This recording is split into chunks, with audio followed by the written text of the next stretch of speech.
Det var nok antallet, jeg tænkte på. Det var en hel del. Man har jo god plads. Men 1400, det er jo mange. Nikolaj, hvad for nogle gode ting og måske også dårlige ting kan der komme ud af, at der kommer en masse fremmede til byen? Jeg ved ikke, nu kommer det an på, hvordan befolkningen lige her rundt omkring de bliver oplyst om, hvorfor de kommer, og hvordan de er, og sådan, hvordan man skal forholde sig til dem og sådan noget. Ellers, det kan da godt være, at det vil gå lidt ligesom i andre byer med de små rapser og sådan noget, men jeg ved ikke, det håber jeg selvfølgelig ikke sker. Det tror jeg faktisk heller ikke, det gør.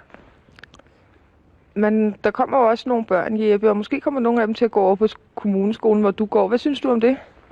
Det ville da være godt, for så kan man dele det op i klasserne. Og der kunne så også komme nogen over på Osted Frie Efterskole. Men det kommer til at blive anderledes, tror jeg. Man kommer til at tale meget mere med dem og tale måske engelsk eller sådan noget. Men man bliver nok holdt lidt udenfor, hvis der er 2-3 af de der udlændinge, der kommer til i klassen. Det kunne både ske ondt, og der kunne ske noget godt, jo. Men jeg tror, det ville gå godt. Og så kunne man jo også for eksempel i starten bare tage en fodbold med hen og spille med dem. Kunne de komme til fodboldklubber og sådan noget og spille. Tror du, det kan give de folk, der bor her i byerne omkring nogle fordele, at der kommer fremmede hertil måske? Ja, der kommer måske bedre busforbindelser eller en købmand. Det ville jo være meget godt for os. Det har vi jo manglet. Vi har kun én butik, og den er sådan set kun åben, når der er fodboldkampe eller sker et eller andet. Og det er bare slikbutik. Vi har snakket om, det kunne være meget godt, at man lavede en eller anden.